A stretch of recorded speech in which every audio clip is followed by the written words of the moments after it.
तो ये सब नेगेटिव एंटिटीज या फिर नेगेटिव एनर्जी होती है।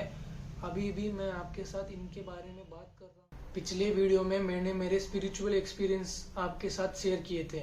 इस वीडियो में मैं मेरे ऑकल्ट एक्सपीरियंस के बारे में और हॉरर एक्सपीरियंस के बारे में आपके साथ बात करने वाला हूँ, तो वीडियो को अंत तक देखना। बात है 2-3 साल पहले की। मैं, मेरा भाई, मेरे पापा और उनके एक दोस्त उन्हीं के गाड़ी में मूनार घूमने जा रहे थे। हमने एक रोड में एंट्री मारी, मतलब एंटर हुए। वो रोड पे कोई नहीं था। उस रोड पे वो रोड बिल्कुल खाली थी और वो बहुत ही लंबा रोड था, बहुत ही स्ट्रेट था, उसमें किधर भी टर्न नहीं था। हमारी गाड़ी बहुत ही मीडियम स्पीड पे चल रही थी और आगे से एक शेयर ऑटो आया। वो भी बहुत ही स्लोली आ रहा था, बहुत ही उसका भी स्पीड मीडियम ही था। उसने आकर हमारी गाड़ी के शीशे को टक्कर दे दिया और आगे चला गया।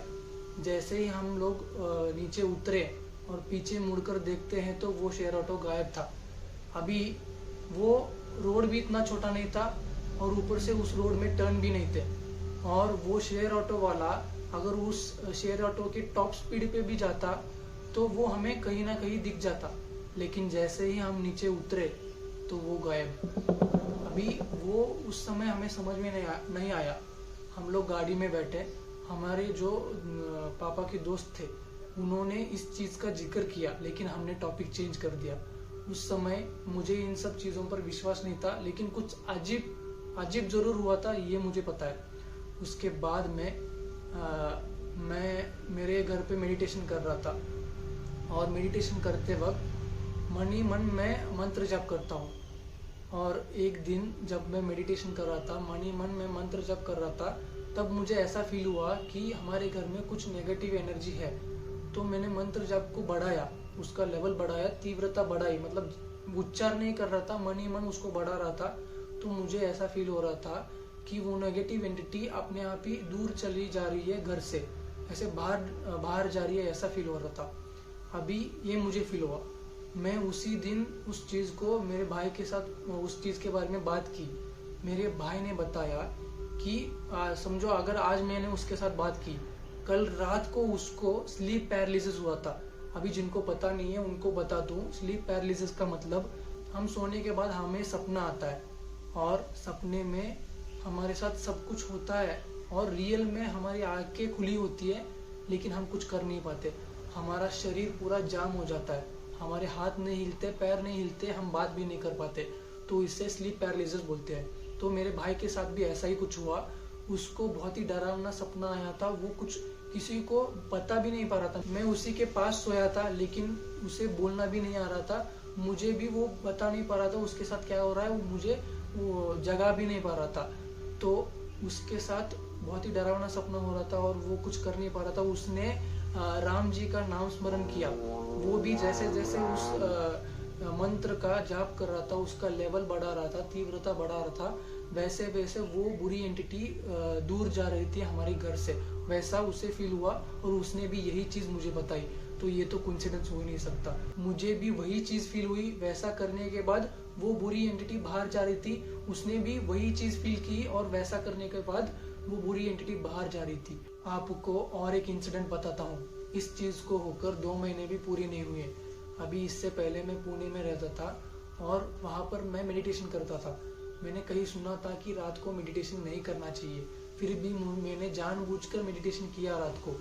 पहली बार मुझे कुछ फील नहीं हुआ, लेकिन दूसरी बार जब मैं आंख बंद कर मेडिटेशन कर रहा था, तब मुझे ऐसा फील हुआ कि हम जिस तरफ से किचन में एंटर होते हैं, लेफ्ट साइड, मेरी लेफ्ट साइड में एक पाथ था जिधर से हम किचन में एंटर होते थे, और उधर एक पिलर था।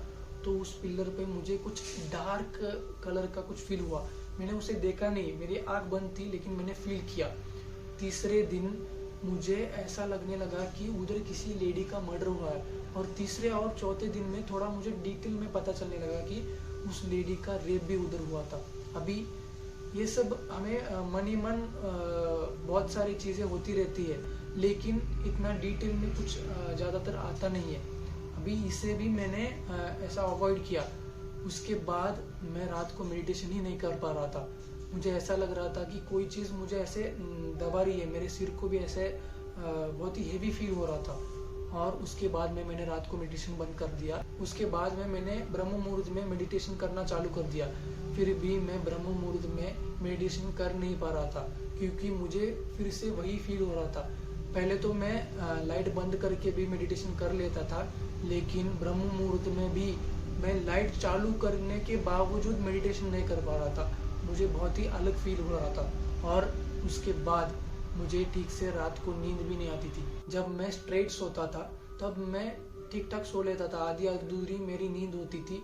लेकिन जब मैं लेफ्ट में टर्न होता था, मेरी लेफ्ट साइड में टर्न होता था, तब मेरी नज़र उस तरफ जाती थी, उस डार्क पिलर पे जाती थी। मतलब वो इतना उधर लाइट गिरता था, लेकिन फिर भी वो मुझे डार्क लगता था और उस वजह से मैं सो नहीं पाता था। फिर मैं राइट में टर्न होता था। राइट में टर्न होने के बाद मुझे और ही बेचैनी होती थी। ऐसा लगता था कि पीछे से कुछ आ रहा है और मुझे ऐसा खींच रहा है, या फिर मेरी तरफ आ रहा है, या फिर मुझे डरा रहा है। और वो बहुत ही डरावना लगता था, सब कुछ बहुत ही अलग फील हो रहा था। उसके बाद में मैंने हनुमान चालीसा का पाठ करना शुरू कर दिया। उसके बाद मैं स्पिरिचुअल पाथ पे चलने लगा था। अभी ये जो डार्क एंटिटीज ने मुझे तकलीफ दी, ये एक वजह है जिस वजह से मैंने इस पाथ को चुना। लेकिन इस पाथ को चुनने की एक मेन वजह है, वो मैं आपको आगे बताऊंगा। तो ये सब कुछ मेरे साथ हो रहा था, और उसके बाद में जैसे ही मैंने हनुमान चालीसा का पाठ करना शुरू किया, मैं हनुमान चालीसा सीख रहा था, तब मुझे थोड़ी राहत मिली और इन सब चीज़ों से मैं दूर हो गया। मतलब तब भी मुझे फील होता था, लेकिन पहले फील भी होता था और डर भी लगता था। जब से मैंने हनुमान चालीसा का पाठ करना शुरू किया, उसके बाद में मुझे फील होता था, लेकिन डर नहीं लगता था। तो ये सब कुछ होता है, जब तक हम खुद को समझते नहीं है, खुद को जानते नहीं है, तब तक हमें ये सब कुछ पता नहीं चलता। और खुद जब तक एक्सपीरियंस नहीं करते, तब तक हम इस पे विश्वास नहीं रखते। इस पाथ को चुनने की मेन वजह कुछ अलग है। मैं हिंदू होने के बावजूद मुझे हनुमान चालीसा ठीक से आती नहीं थी, और इस चीज़ का मुझे गुस्सा आता था। और ऊपर से हिंदू होने के बावजूद मुझे खुद के बारे में, सनातन धर्म के बारे में पता नहीं था, और कोई भी कुछ भी बता देता था उसे मैं सच मान लेता था। या फिर कोई कुछ पूछता था, कुछ प्रश्न करता था, तो मुझे जवाब देना नहीं आता था। तो इस वजह से मैंने सनातन धर्म के बारे में सीखना शुरू कर दिया। और उसके बाद मुझे लगने लगा कि मैं ऐसा अकेला नहीं हूँ कि जिसे हिंदू होने के बावजूद उसके धर्म के बारे में पता नहीं है। ऐसे बहुत सारे लोग होंगे जिन्हें हिंदू होने के बावजूद सनातन धर्म के बारे में जानकारी नहीं है। तो मैं सीखता रहा, और मुझे ऐसा लगा कि मैं जो सीख रहा हूँ वो दूसरों के साथ शेयर करूँ। इस वजह से मैंने इस चैनल को बनाया। अभी बहुत लोगों को यही नहीं पता होगा कि धर्म का मतलब रिलीजन नहीं है, धर्म का कोई इंग्लिश वर्ड ही नहीं है। अभी धर्म का मतलब ही कुछ और है। इसके बारे में मैं किसी और वीडियो में आपको बताऊंगा। तो ये सब नेगेटिव एंटिटीज है, फिर नेगेटिव एनर्जी होती है। अभी भी मैं आपके साथ इनके बारे में बात कर रहा हूँ, थोड़ी मुझे तकलीफ हो रही है, मतलब मैं महसूस कर पा रहा हूँ, लेकिन वो मुझे हानि नहीं पहुँचा पाएगी। तो चलिए ऐसे ही साथ में मिलकर सीखते हैं, साथ में मिलकर सनातन धर्म का प्रचार करते हैं, जो कि शाश्वत है, जिसका कोई अंत नहीं है। जय सिया राम।